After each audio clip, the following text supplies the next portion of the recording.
प्यारे बच्चों, वेलकम और वेलकम बैक टू आपका अपना यूट्यूब चैनल नीट जे मास्टर क्लास। तो बेटा, आज के इस लेक्चर में हम एक बार फिर से इस बायोटेक्नोलॉजी को चैप्टर को जो है इजी बनाएंगे। आप लोगों को मैंने एक प्रीवियस वीडियो दी है, उसमें मैंने बहुत कोशिश की है कि आप लोगों को मैं अच्छे से कॉन्सेप्ट क्लियर करा पाऊँ। लेकिन कुछ बच्चे ऐसे हैं जिनको अभी भी कुछ चीज़ें टर्म्स जो है वो क्लियर नहीं हुई हैं। तो चलो उनके लिए और भी आसान बनाते हैं। और आज हम जो है टेक्निक्स एंड टूल्स भी पढ़ेंगे, कंपैरिजन भी पढ़ेंगे कुछ चीज़ों के बारे में। तो ये वाला जो लेक्चर है आप लोगों के लिए बहुत ही बेनिफिशियल होने वाला है। स्किप मत करना, लास्ट तक देखना, तो आपको चीज़ें आसान लगेंगी। ठीक है, तो चलिए पढ़ते हैं हम। सबसे पहले मैं आज हिंदी में बताऊंगी एकदम, क्योंकि हमें बायोटेक्नोलॉजी को समझना है। सबसे पहले मैं आप लोगों को बताऊं कि बायोटेक्नोलॉजी जो है क्या है। सबसे पहले तो क्वेश्चन यही आएगा ना भाई, कि हम बायोटेक्नोलॉजी वाला चैप्टर पढ़ रहे हैं तो ये है क्या। तो बायोटेक्नोलॉजी क्या होती है? देखिए, बायोटेक्नोलॉजी क्या होती है? Biology plus technology. ठीक है, आप लोगों को समझ में आया? बायोटेक्नोलॉजी क्या है? बायोटेक्नोलॉजी बायोलॉजी प्लस टेक्नोलॉजी का एक कॉम्बो है। ठीक है, जैसे कि अगर मैं आप लोगों को हिंदी में इसको बताना शुरू करूँ तो आप लोग लिख लीजिए, यानी लिविंग ऑर्गेनिजम्स। अब हमारे पास लिविंग ऑर्गेनिजम्स क्या है? जैसे कि बैक्टीरियाज, ईस्ट, एटसेट्रा। ठीक है, बैक्टीरिया, ईस्ट, एटसेट्रा। और बायोलॉजिकल सिस्टम्स का यूज करके बच्चे, बायोलॉजिकल सिस्टम्स का यूज करके प्रोडक्ट्स बनाना। क्या करना? प्रोडक्ट्स बनाना, या आप बोल सकते हैं प्रोसेस इम्प्रूव करना। इससे आसान बायोटेक्नोलॉजी की कोई डेफिनेशन आपको दे ही नहीं सकता है। बायोटेक्नोलॉजी क्या है? बायोलॉजी प्लस टेक्नोलॉजी है, जिसके अंदर क्या होता है, यानी लिविंग ऑर्गेनिज्म में हमने बात करी बैक्टीरिया और ईस्ट की। और बायोलॉजिकल सिस्टम का यूज करके प्रोडक्ट्स बनाते हैं या फिर प्रोसेस को इम्प्रूव करते हैं, उसको बोलते हैं बेटा जी हम क्या? बायोटेक्नोलॉजी। वेरी गुड, ये आप लोगों को आई थिंक समझ में आ गया। बायोटेक्नोलॉजी के अगर मैं एग्जांपल की बात करूं कि भाई बायोटेक्नोलॉजी जो है वो क्या क्या मतलब अभी तक काम किया है, तो हम एक दो एग्जांपल पढ़ लेते हैं। सबसे पहले इंसुलिन बनाया करा है, बैक्टीरियाज का यूज करके हमने क्या करा है, क्या बनाया है? इंसुलिन बनाया है। दूसरा, बायोटेक्नोलॉजी की हेल्प से ही हमने जेनेटिकली मॉडिफाइड क्रॉप्स भी बनाई है। ये आप लोगों को भी पता है, जेनेटिकली मॉडिफाइड क्रॉप्स बनाई है, जिनको हम जीएमसी या जीएमओ बोलेंगे। किसको? जेनेटिकली मॉडिफाइड ऑर्गेनिजम्स को। ठीक है, तो यहाँ हमने क्या बनाया है बायोटेक्नोलॉजी की हेल्प से? Genetically modified crops. ठीक है बेटा, ये बात हो गई। अब हम बात करते हैं बच्चे किसके बारे में, कि जो मॉडर्न बायोटेक्नोलॉजी है उसके दो मेन प्रिंसिपल्स हैं। ये मैंने आप लोगों को कल भी समझाया था, लेकिन कोई बात नहीं, हमें फिर से समझना है। क्या है मॉडर्न बायोटेक्नोलॉजी? ठीक है, कि क्या है बेटा, हमारे पास दो मेन प्रिंसिपल हैं। हिंदी में लिखवाऊंगी मैं आप लोगों को ये कॉन्सेप्ट जब तक क्लियर नहीं होगा मैं चैप्टर को आगे नहीं बढ़ाऊंगी, क्योंकि बार बार वही चीजें यूज होंगी तो आप लोग कंफ्यूज होंगे, इसलिए मैं यहाँ पे बता रही हूँ। सबसे पहला है बेटा हमारा जेनेटिक इंजीनियरिंग। क्या है?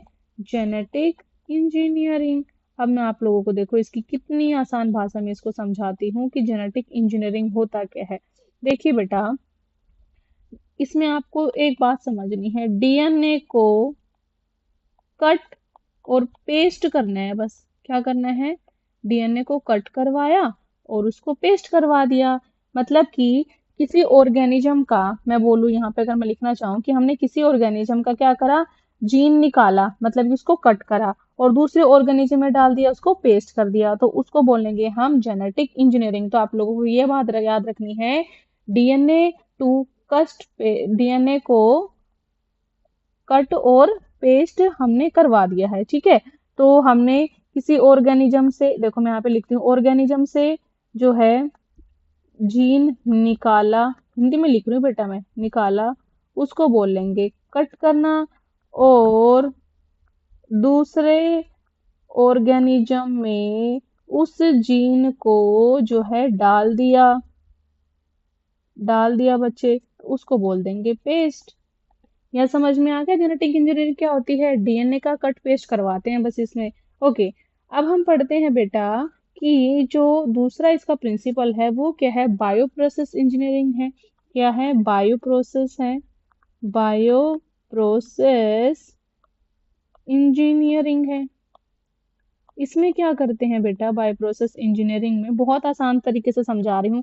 लैब में जीन ट्रांसफर होने के बाद लार्ज स्केल पे उसका प्रोडक्शन करवाते हैं। बस क्या करवाते हैं? सबसे पहले क्या करेंगे? लैब में जीन ट्रांसफर लैब में जीन ट्रांसफर होने के बाद लार्ज स्केल पे उसका प्रोडक्शन करते हैं। बस क्या करते हैं? लार्ज स्केल पे उसका प्रोडक्शन करते हैं बच्चे। ये क्या होता है? आपका बायो प्रोसेस इंजीनियरिंग। लैब में जीन को लेके गए, जीन को ट्रांसफर कराया, और जीन जब ट्रांसफर हो गया और हमें लगा कि हमारे यूजफुल की चीजें मिल रही हैं, हमने उसके बारे में सारी चीजें फाइंड आउट कर ली, तो लार्ज स्केल पे उसका हम प्रोडक्शन करवा देते हैं, उसको बोलते हैं बायो प्रोसेस इंजीनियरिंग। ठीक है बच्चा। अब यहाँ पे हम और क्या पढ़ेंगे? टूल्स पढ़ लेंगे बेटा जी, कि जेनेटिक इंजीनियरिंग के टूल्स क्या क्या हैं। ठीक है, टूल्स पढ़ेंगे पहले। यहाँ पे मैं थर्ड पॉइंट डाल रही हूँ, क्या है? Tools of genetic engineering. ठीक है, मैं आपको ऐसे ही हिंदी में लिखवाती जाऊंगी, आप लोग लिख लेना। जिन बच्चों को प्रीवियस वीडियो समझ में आ गई है बहुत अच्छी बात है, नहीं आई है तो ये वाली आ जाएगी। ऐसा हो ही नहीं सकता कि आपको ये वाली आए ही ना। ठीक है, सबसे पहले बात करेंगे हम रेस्ट्रिक्शन एंजाइम्स की। रेस्ट्रिक्शन एंजाइम को हम क्या बोलते हैं बच्चों? कल भी बताया था, मोलिकुलर सीजर्स बोलते हैं। ठीक है मैम, समझ में आ गया। जिन बच्चों को ऑलरेडी आ गया समझ में, वो भी एक बार देख लेना, आप लोगों का रिवीजन हो जाएगा। अब देखो, मैं बहुत आसान से समझाऊंगी कि आपको कोई पूछे आपसे रेस्ट्रिक्शन एंजाइम है क्या, तो आपको क्या बोलना है कि मैम रेस्ट्रिक्शन एंजाइम जो होते हैं ये डीएनए को स्पेसिफिक जगह से कट करते हैं। क्या कट करते हैं? डीएनए को स्पेसिफिक जगह से कट करते हैं। तो रेस्ट्रिक्शन एंजाइम के बारे में आप लिख लीजिए, ये एंजाइम्स डीएनए को, किसको? डीएनए को एक जगह से स्पेसिफिक जगह से क्या करते हैं? कट करते हैं मेरे बच्चों। अब इससे आसान आप लोगों के लिए नहीं हो सकता कॉन्सेप्ट। ठीक है, स्पेसिफिक जगह से कट करवाते हैं। एग्जाम्पल की अगर हम बात कर ले तो आप लोगों ने देखा होगा इको आर1 के बारे में पढ़ते हैं। और इको आर1 जो है वो किस पे काम करता है? इसकी रिकॉग्निशन साइट क्या होती है? घटाक होती है ना, या आप लोग घातक भी बोल सकते हो। रिकॉग्निशन साइट इसकी क्या होती है? घटाक या घातक। तो GAATTC, तो ये इस सीक्वेंस पे काम करता है। कौन? आपका इको आर1, जो क्या है? एक रेस्ट्रिक्शन एंजाइम है। और यही हमने पढ़ा है कि रेस्ट्रिक्शन एंजाइम या मोलिकुलर सीजर जो होते हैं, ये एंजाइम डीएनए को स्पेसिफिक जगह से कट करवाते हैं। ठीक है बच्चों, आगे समझ में, चलो आगे हम पढ़ते हैं। अब हम दूसरा पढ़ेंगे टूल जो है जेनेटिक इंजीनियरिंग का, वो क्या है? वेक्टर्स। बच्चों को वेक्टर्स क्या होते हैं, होस्ट क्या होता है, कॉम्पिटिटेंट होस्ट क्या होता है, ये सब चीजें समझ में नहीं आती हैं, इसलिए मैं आप लोगों को अब ये भी बता देती हूँ। देखो, अब आपने क्या करा? रेस्ट्रिक्शन एंजाइम जो है वो समझ लिया। अब वेक्टर क्या होते हैं? डीएनए को, किसको? अगर मैं बोलूं डीएनए को एक ऑर्गेनिज्म से दूसरे ऑर्गेनिज्म में ले जाने वाला करियर होता है वेक्टर। डीएनए को एक ऑर्गेनिज्म से दूसरे ऑर्गेनिज्म में ले जाने का काम करता है ये। मतलब कि जीन टैक्सी की तरह काम करता है मेरे बच्चों। क्या करता है ये? जीन टैक्सी की तरह काम करता है। तो आप लोगों को समझ में आया वेक्टर क्या करता है? वेक्टर क्या करेगा? डीएनए को एक ऑर्गेनिज्म से दूसरे ऑर्गेनिज्म में ले जाने का काम करेगा। या ले जाने वाला कैरियर होता है। ठीक है, जैसे कि हम एग्जाम्पल की अगर बात करें मेरे बच्चों, एग्जाम्पल हम पढ़ लेते हैं। हम पढ़ते हैं इसमें प्लाज्मिड, या दूसरा पढ़ते हैं हम वेक्टर जो है। वेक्टर क्या होते हैं उसमें हम पढ़ते हैं दूसरा बैक्टीरियो बैक्टीरियोफेज। ठीक है, अब देखो, जो मैं आपको अभी दो नाम बताए मैंने, एक तो बताया प्लाज्मिड, दूसरा बताया बैक्टीरियोफेज। तो प्लाज्मिड और बैक्टीरियोफेज जो होते हैं दोनों ही वेक्टर का काम करते हैं। मतलब कि ये दोनों ही जो है एक डीएनए को एक ऑर्गेनिज्म से दूसरे ऑर्गेनिज्म में ले जाने का काम करते हैं। तो देखो, प्लाज्मिड जो होता है वो क्या होता है बेटा? बैक्टीरिया का सर्कुलर डीएनए होता है। किसी भी बैक्टीरिया का सर्कुलर जो डीएनए होता है उसको आप बोलेंगे प्लाज्मिड। और बैक्टीरियोफेज क्या होता है? वायरस होता है।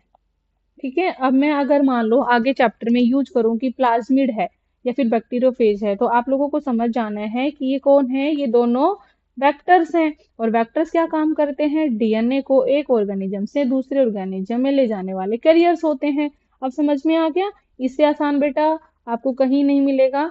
ठीक है, आप लोग नोट्स बनाते जाइए साथ साथ में। ठीक है मैम, बना लेंगे नोट्स, है ना? मेरे अच्छे बच्चे हैं भाई सारे। ओके, थर्ड हम बात करते हैं अब बेटा। अब क्या हो रहा है ये? ओके, हम बात करते हैं अब कॉम्पिटेंट होस्ट की, जिसको हम बैक्टीरिया भी बोल सकते हैं मेरे बच्चों।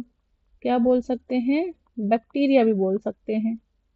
ठीक है, वो हमने नंबर 2 पढ़ा था, ये है नंबर 3।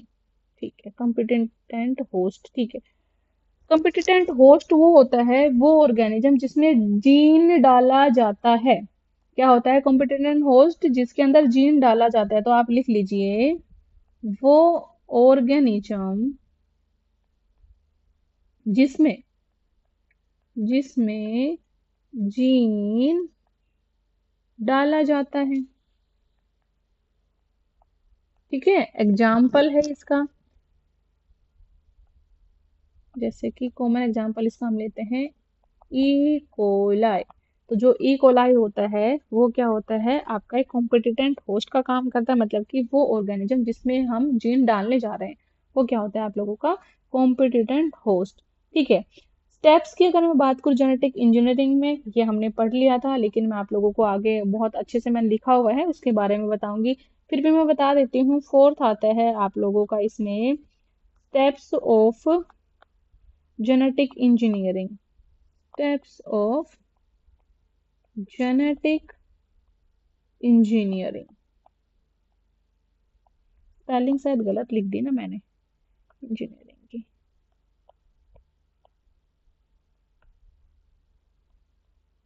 Genetic engineering. ठीक है, ये हमने कल भी पढ़ा था, मैं फिर से रिमाइंड करा देती हूँ और अच्छे से भी मैं बताने वाली हूँ आपको। मैंने ऑलरेडी लिखा हुआ है ताकि ज्यादा हमारा वीडियो लेक्चर बड़ा ना हो, बस समझाऊंगी। इसमें क्या करते हैं हम? जीन को आइसोलेट करते हैं। क्या करते हैं बच्चा? जीन आइसोलेट करते हैं। ठीक है, जीन आइसोलेट करने के बाद में क्या करते हैं हम? जीन को वेक्टर में इंसर्ट कराते हैं। क्या करते हैं? जीन को वेक्टर के अंदर इंसर्ट कराते हैं। वेक्टर में इंसर्ट करवाते हैं। अगर हमने किसी वेक्टर में जीन को इंसर्ट करा दिया तो इसका मतलब क्या है? हमने उसका रिकॉम्बिनेंट डीएनए बना लिया है। रिकॉम्बिनेंट डीएनए बना लिया है। ठीक है, थर्ड स्टेप में क्या होगा मेरे बच्चे? थर्ड स्टेप होगा रिकॉम्बिनेंट डीएनए को होस्ट सेल में डालेंगे। किस में डालेंगे? होस्ट सेल में डालेंगे। होस्ट सेल में डालना, रिकॉम्बिनेंट डीएनए को होस्ट सेल में डालेंगे। और फोर्थ क्या आ जाएगा आपका स्टेप? होस्ट सेल जिसमें हमने डाला उस होस्ट सेल से प्रोडक्ट बनेगा। होस्ट सेल से प्रोडक्ट बनाना। और जब हमारा प्रोडक्ट जो प्यूरिफिकेशन करवा देंगे बच्चों। ठीक है, तो ये आ जाएंगे आपके स्टेप्स हैं जेनेटिक इंजीनियरिंग के। अगर हम बात करें बायोरिएक्टर्स की, तो इंडस्ट्रियल लेवल पे इनका प्रोसेसिंग होता है, जैसे कि टैंक्स वगैरह होते हैं, उनमें कंट्रोल्ड कंडीशन होती है, पीएच, टेम्परेचर और ऑक्सीजन, और उसमें जो है हम बैक्टीरिया या सेल्स को ग्रो करवाते हैं लार्ज स्केल पे, ये आप लोगों को पता है। डाउनस्ट्रीम प्रोसेसिंग क्या होती है?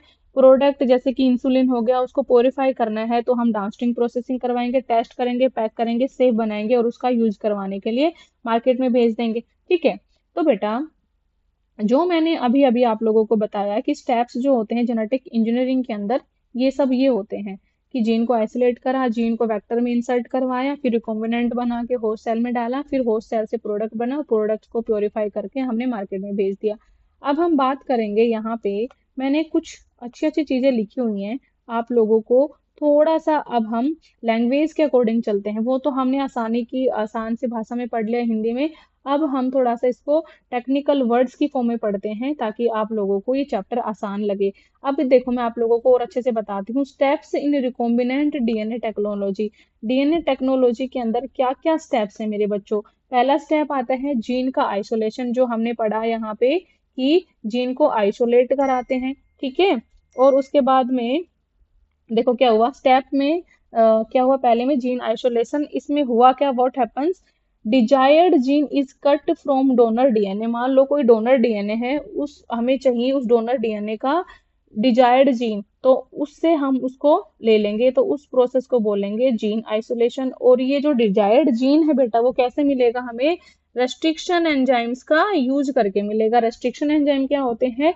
उस जो डिजायर्ड जीन होता है, जो हमें डोनर से लेना है, उसको फ्रेगमेंट्स के अंदर कट कर देगा।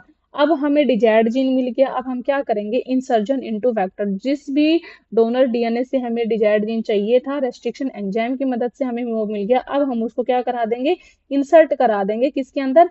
प्लाज्मिड के अंदर। ठीक है, प्लाज्मिड हमने पढ़ लिया था, आप लोगों को मैं बता देती हूँ फिर दोबारा से कि प्लाज्मिड होता क्या है। बैक्टीरिया का सर्कुलर डीएनए होता है, और ये एक वेक्टर का तरह काम करता है, जिसके अंदर डीएनए को और ऑर्गेनिज्म से दूसरे ऑर्गेनिज्म ले जाने के जीन टैक्सी का काम करते हैं। तो हमने जीन आइसोलेशन कराया, फिर हम उसको इंसर्ट करवाएंगे वेक्टर के अंदर, है ना? तो वेक्टर के अंदर हमने जीन जो है इंसर्ट करवा दिया प्लाज्मिड के अंदर। ठीक है, प्लाज्मिड क्या होता है? सर्कुलर डीएनए होता है। अब ये क्या बनाएगा बच्चों? रिकॉम्बिनेंट डीएनए बना लेगा। ठीक है, अब क्या होगा? थर्ड पॉइंट में इंट्रोडक्शन इनटू होस्ट सेल। अब होस्ट सेल में क्या होगा? रिकॉम्बिनेंट डीएनए जो है ट्रांसफर्ड होगा बैक्टीरियल सेल के अंदर, और इसको याद कैसे रखेंगे? इस प्रोसेस को हम ट्रांसफॉर्मेशन बोलते हैं। मतलब कि हमें ये चेक करना है कि हमने जो अपना डिजायर डीएनए डाला था, वो जो है अच्छे से उस प्रोसेस में उस होस्ट सेल के अंदर गया कि नहीं गया, उस प्रोसेस को हम ट्रांसफॉर्मेशन बोलेंगे मेरे बच्चों। क्लोनिंग और एक्सप्रेशन क्या है? कि होस्ट जो है मल्टीप्लाई करेगा और एक्सप्रेस करेगा जीन का। मान लो हमने सारी प्रोसेस यहाँ तक ठीक हो गई, हमें पता है कि हमारा जो डिजायर्ड प्रोडक्ट था वो हमें मिल गया है, तो उसकी क्लोनिंग एक्सप्रेशन करा देंगे, और प्रोडक्ट जो है डिजायर्ड प्रोटीन वो बना रहा होगा, किसके की वर्ड से याद करने के। पांचवा पॉइंट आता है डाउनस्ट्रीम प्रोसेस। इसमें क्या होता है? प्रोडक्ट को हम प्योरीफाई करते हैं, टेस्ट करवाते हैं, और जो हमें क्या मिलता है? प्रोडक्ट मिलता है, वो बनाते हैं और उसको मार्केट में भेज देते हैं। ठीक है, अब यहाँ पे आती है मेरे बच्चों एक कंपैरिजन टेबल है रेस्ट्रिक्शन, जैसे जो हम टर्म्स याद करेंगे वो क्या है। ठीक है, जैसे कि रेस्ट्रिक्शन एंजाइम्स क्या है? रेस्ट्रिक्शन एंजाइम जो होते हैं बच्चों, वो कट करते हैं डीएनए का स्पेसिफिक सीक्वेंस, जैसे कि हमने पढ़ लिया मॉलिक्यूलर सीजर, इनके की पॉइंट की तरह याद कर सकते हैं, जैसे कि आपका इको आर वन आपका गटा सीक्वेंस पे काम करता है। ठीक है, डीएनए लाइगेज जो होता है वो क्या करता है, मैं आगे आप लोगों को भी समझाऊंगी जब पूरी प्रोसेस हम पढ़ेंगे, एक एक पॉइंट पढ़ेंगे कि जो फ्रेगमेंट्स बनते हैं, फ्रेगमेंट्स निकलते हैं, अब हमें उन फ्रेगमेंट्स को जोड़ना है, तो जो ये डीएनए फ्रेगमेंट को ज्वाइन करवाने का काम करता है कौन? आपका डीएनए लाइगेज, जिसको हम मोलिकुलर ग्लू के नाम से जानते हैं। रेस्ट्रिक्शन एंजाइम कटिंग का काम करते हैं, मोलिकुलर सीजन के नाम से जाना जाता है। डीएनए लाइगेज आपका डीएनए फ्रेगमेंट्स को ज्वाइन करवाने का काम करता है, उसको हम मोलिकुलर ग्लू के नाम से जानते हैं। प्लाज्मिड क्या होता है? सर्कुलर डीएनए होता है, जो हम वेक्टर की तरह यूज करते हैं, ये मैं आप लोगों को ऑलरेडी बता चुकी हूँ। और ये पाया जाता है किसमें, फाउंड इन बैक्टीरिया। और ये कैरी करते हैं अपने अंदर फॉरेन जीन। फॉरेन जीन कौन सा, जो हमें डिजायर्ड जीन हमने डाल के होस्ट सेल के अंदर डलवाना है, उसको हम बोल देंगे प्लाज्मिड। ओके, बैक्टीरियोफेज क्या है, बैक्टीरियोफेज भी जो होते हैं वो वेक्टर की तरह काम करे जाते हैं। ये क्या करते हैं, इन्फेक्ट करते हैं बैक्टीरिया को और जीन को कैरी करके ले जाते हैं। होस्ट सेल क्या होती है, हम मेनली ई कोलाई के बारे में बात करेंगे। ये रिसीव करती है रिकॉम्बिनेंट डीएनए को और प्रोड्यूस करेगी प्रोटीन फ्रॉम इंसर्टेड जीन। जो हमने जीन डाला है होस्ट सेल के अंदर गया वो जीन, वो क्या प्रोटीन प्रोड्यूस कर रहा है, ठीक है। पॉलीमरेज क्या होते हैं, जैसे कि हम एग्जांपल में बात करते हैं, टैग पॉलीमरेज हम यूज करते हैं। पॉलीमरेज जो होता है, जैसे कि आप लोग समझेंगे इसको आगे पीसीआर के अंदर। पीसीआर ये क्या होता है, पॉलीमरेज चेन रिएक्शन। और इसका मेन काम होता है बेटा, एम्पलीफाई करता है डीएनए का, मतलब कि जो हमारे पास डिजायर्ड डीएनए आ गया, जीन आ गया, उसकी मल्टीपल कॉपीज ये बनवाता है। क्या करता है ये, मल्टीपल कॉपीज ये बनवाएगा बच्चों, ठीक है। और इसको हम पीसीआर में यूज करते हैं, वो मैं आप लोगों के बताऊंगी एग्जांपल। हम टैग पॉलीमरेज यूज करते हैं क्योंकि ये हाई टेम्परेचर पे काम करता है। बायोरिएक्टर्स क्या होते हैं, ये प्रोड्यूस करते हैं प्रोडक्ट ऑन लार्ज स्केल। और इसके अंदर हमें क्या करना होता है, इस पॉइंट को याद कैसे रखेंगे, ये मेंटेन करवाते हैं स्टेराइल कंट्रोल्ड एनवायरनमेंट। मतलब कि जो हमें प्रोडक्ट चाहिए, डिजायर्ड प्रोडक्ट हमें मिलना चाहिए, अगर स्टेरिलिटी मतलब कि साफ सफाई नहीं होगी तो जो प्रोडक्ट हमें चाहिए था उसकी जगह कुछ और ही बन जाएगा। तो इसलिए बायोरिएक्टर्स का यूज करते हैं और ये टेम्परेचर अपने अकॉर्डिंग, पीएच, ऑक्सीजन सबको मेंटेन कर लेते हैं और एक स्टेराइल कंडीशन प्रोवाइड करते हैं, जिसकी वजह से हमें अच्छा प्रोडक्ट मिल जाता है। पैलिंड्रोमिक सीक्वेंस क्या होती है, पैलिंड्रोमिक सीक्वेंस वो सीक्वेंस होते हैं site recognise by restriction enzyme. Restriction enzyme जो होते हैं अपनी साइट्स को रिकॉग्नाइज करके वहां पे काम करना शुरू करते हैं, ठीक है। और पैलिंड्रोमिक सीक्वेंस क्या होती है, जिसको हम फॉरवर्ड और बैकवर्ड जब दोनों तरीके से पढ़े तो एक ही वर्ड आए। जस्ट फॉर मैं MADAM, इसको फॉरवर्ड और बैकवर्ड डायरेक्शन से पढ़ा, सेम आया। जैसे नितिन है NITIN, तो पैलिंड्रोमिक सीक्वेंस वो सीक्वेंस होती है जो रेस्ट्रिक्शन एंजाइम रिकॉग्नाइज कर लेते हैं और उसके बाद में फॉरवर्ड और बैकवर्ड तरीके से जब हम उनको पढ़ते हैं तो सीक्वेंस हमें सेम लगती है, फिर वो अपना काम शुरू करते हैं। टिप्स है मेरे बच्चों आप लोगों के लिए, नीट वाले स्टूडेंट्स के लिए टिप्स है कैसे। इको R1 है, इसको हम रेस्ट्रिक्शन एंजाइम की तरह याद करेंगे। प्लाज्मिड जो होते हैं, प्लाज्मिड का दूसरा नाम वेक्टर है, आप लोगों को याद रखना है, भूलना नहीं है। बार बार ये शब्द यूज होंगे, कई बार वेक्टर यूज होगा, कई बार प्लाज्मिड यूज होगा, तो आप लोग उसको याद रखना। इको R1 और इकोलाई में आपको डिफरेंस पता करना है। इको R1 रेस्ट्रिक्शन एंजाइम होते हैं जो पैलिंड्रोमिक सीक्वेंस पे काम करते हैं। प्लाज्मिड क्या होते हैं, वेक्टर ही होते हैं। और वेक्टर के हमने क्या बोला था कि जो एक डीएनए से, एक ऑर्गेनिज्म के डीएनए को दूसरे ऑर्गेनिज्म के में ले जाने का काम करता है, जीन कैरियर का काम करता है, जीन टैक्सी का काम करता है, उसको हम वेक्टर्स बोल देते हैं। ई कोलाई क्या है, आपका होस्ट है जिसके अंदर हम जो वेक्टर डीएनए जो है वेक्टर लेके गया था उसको होस्ट सेल के अंदर डालेगा, उसको ई कोलाई बोलेंगे। बायोरिएक्टर्स क्या होते हैं, प्रोडक्शन का काम करवाते हैं, लाइगेज डीएनए जॉइनिंग का काम कराते हैं। टैग पॉलीमरेज जो होते हैं डीएनए एम्प्लीफिकेशन करवाते हैं, मतलब कि जो डिजायर्ड जीन हमें मिल गया है, डिजायर्ड डीएनए मिल गया है, उसकी मल्टीपल कॉपीज बनवाने का ये काम करेगा। क्या करेगा, मल्टीपल का लेक्चर, ठीक है। अब हम कर लेते हैं, ओके। तो ये था बच्चों आप लोगों का पूरा चैप्टर का ओवरव्यू। मैं आप लोगों को दोबारा से बता देती हूँ, आप लोग इसकी स्क्रीनशॉट लेना चाहें, लिखना चाहें लिख सकते हैं, इससे आसान आपको कहीं नहीं मिलेगा बच्चों, ठीक है। और आप लोगों को वीडियो अच्छा लगे तो do like share comment and subscribe. और अब मैंने जो वहाँ पे फोटो पेस्ट की थी उसको ओवरव्यू करा देते हैं। देखिए मेरे बच्चों ये क्या है, बायोटेक्नोलॉजी का पूरा दिया गया है इसमें कि क्या क्या होता है। बायोटेक्नोलॉजी है, ठीक है। बायोटेक्नोलॉजी का हमने मीनिंग पढ़ लिया, क्या पढ़ा कि बायोलॉजी और टेक्नोलॉजी का तड़का मिला के बायोटेक्नोलॉजी हो जाती है। इसमें लिविंग ऑर्गेनिज्म जो होते हैं और बायोलॉजी सिस्टम का यूज करके प्रोडक्ट्स बनाते हैं। डेफिनेशन हम यहाँ पे लिखी गई है बायोटेक्नोलॉजी की, use of organism for products and processes. मतलब कि ऑर्गेनिजम्स का यूज करते हैं किसके लिए, प्रोडक्ट्स के लिए और प्रोसेसेस के लिए। इसका प्रिंसिपल क्या है, दो तरीके पे काम करता है, जेनेटिक इंजीनियरिंग पे काम करता है ये, और बायो प्रोसेस इंजीनियरिंग पे काम करता है। जेनेटिक इंजीनियरिंग क्या होती है मेरे बच्चों, कि जब हम किसी भी चीज के अंदर उसके डीएनए के अंदर अल्टरेशन अगर हम ला देते हैं तो उसकी वजह से फिनोटाइप जो होता है वो चेंज हो जाता है प्रोडक्ट का, ओके। बायो प्रोसेस इंजीनियरिंग क्या है, स्टेरिलिटी बना के काम करते हैं तो जो हमें प्रोडक्ट चाहिए होता है वो हमें मिल जाता है। दूसरा हम बात करते हैं स्टेप्स इन रिकॉम्बिनेंट, आएगा ये RDNA technology, okay. Steps in recombinant DNA technology, जिसमें हम क्या करते हैं, जीन का आइसोलेशन करवाते हैं, ये हमने बता दिया। इंसर्जन करवा देते हैं, वेक्टर के अंदर ट्रांसफर होता है, होस्ट के अंदर मल्टीप्लिकेशन होता है, प्रोडक्ट की रिकवरी हो जाती है।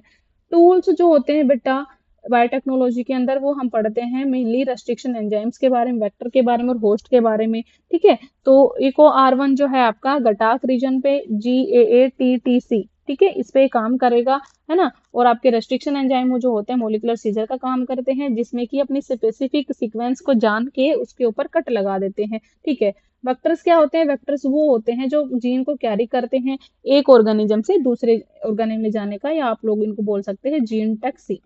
डन हो गया। होस्ट क्या होते हैं? ये होस्ट फैक्ट्री का काम करते हैं। ठीक है, बायोरिएक्टर्स क्या है? प्योरिफिकेशन करवाने का काम करते हैं, एयरलिफ्ट बायोरिएक्टर होते हैं। ठीक है, ये सारा डायग्राम आप लोगों को आगे समझ में आएगा।